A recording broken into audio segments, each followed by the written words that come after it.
Good morning, everybody. I know I don't normally post today, but after what happened in the sports and basketball universe yesterday, I had to chime in. Just being a sports fan and just an athlete as well, I had to kind of talk about it. You know what? I feel like if this message does get out there, I don't want to have that hat on because then they can critique me as well. Um, so for those who watch basketball, there's a athlete that goes by the name of Lonzo Ball. Super great athlete, one of my favorite college players coming out right now, if not my favorite. He has a father named Lavar Ball, and he's been in the media. He's been known to be bold and brash, and just very out there with what he says, and not resent anything he says. So he had an altercation with a female by the name of Kristine, I believe, a news reporter, and previously, before the actual altercation between the two, she was criticizing him, or just saying that the Lonzo and his two other brothers are actually, in fact, terrified or afraid of their father, and that they're being forced to play sports. Now, after the fact, LeVar came on the show, and he came on their show and basically didn't want to have to articulate or speak to her at all. And quite honestly, it was wrong, but at the same time, he should have looked at her and said exactly what I'm saying here. Now, I'm from Canada. I get it that South Central LA and Chino Hills and Los Angeles district is a lot tougher, aside from Toronto. But at the same time, coming from someone who is a minority, as well as every African American in the US, Kristine Leahy, you have no right to try and question us and our parents. I'm coming from experience. I have a very strict father as well. A great saying he once said, and he still says, is it's either you're either a success and they talk about you, or you're a statistic, and you just get mixed in with the rest. And that doesn't mean it has to be sports. It could be anything. You could be successful in having a good house, a family, a good job, getting a degree, starting your own business, being an athlete. So coming from where LeVar Ball came from in South Central LA, I'm pretty sure it was Compton as well, but coming from where he's from, sports keep people off the streets. Sports keep kids engaged. Sports teach kids discipline. How dare you try and question or critique a minority parent in the way they brought them up?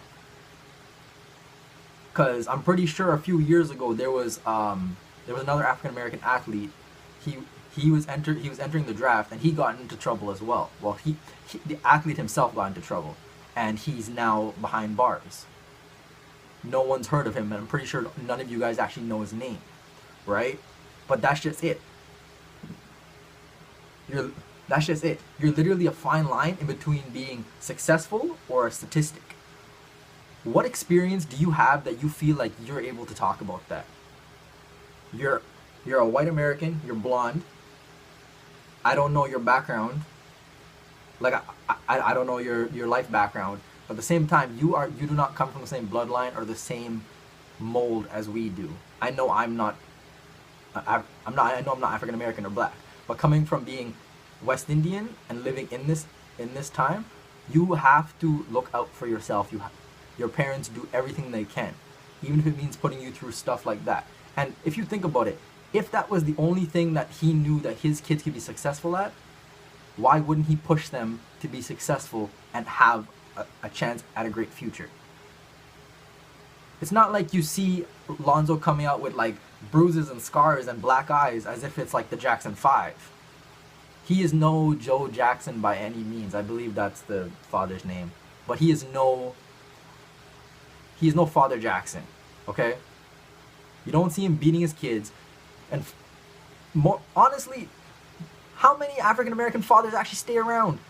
I know it's bad to say, but they always talk about, single parents, the dad's always running off, never holding on to their priorities. What is so wrong about a father trying to be overly supportive to a fault? Because let's face it, when they were freshmen and coming into high school and sophomores, people were somewhat talking about them. Who had their back? Their dad. Like, you look like Kristine Leahy looks like she's maybe in her, I don't even know. I'm bad with ages. Probably late 20s, early 30s, if that old. But she barely has more life experience than I do. So what gives you the right to try and change what's been the lifestyle or the attempt at trying to get your people's children to a better state in life than they are? Because I mean, okay, yeah, Lavar Ball, he doesn't he lives he lives modestly. He has a nice house. Like, I've watched his reality TV and stuff. He lives in a nice house, lives in a nice area, Chino Hills. But you don't see where he came from. He talks about it, but you never see where he came from.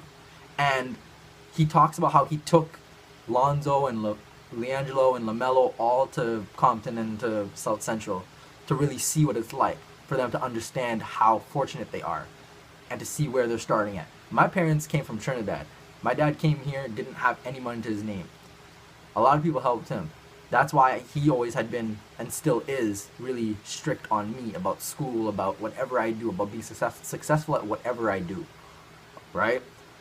Because if that's not your mindset, you're setting yourself up for failure. Now, okay, LeVar Ball should have kind of turned to her and said, and just lit her up and been like, you know what? You have no right. How dare you try and compare your life experience and your advice and opinion to someone that is the complete exact opposite of you. LeVar is probably what, in his 40s? 40s, he's lived through stuff. Kristine Leahy's like late 20s. What she lived through? Back when Barbie Girl was like a trend? Back when like NSYNC was in? The worst thing you lived through was probably 9/11. LeVar lived through much worse. And I know 9/11 is a big thing. In the 90s, stereotyping and racism was huge.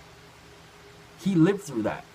Especially in South Central LA. You've seen with all these biopics coming out with Tupac and Straight Outta Compton and Snoop Dogg. Snoop Dogg's still around and he still talks about it and he still reps it.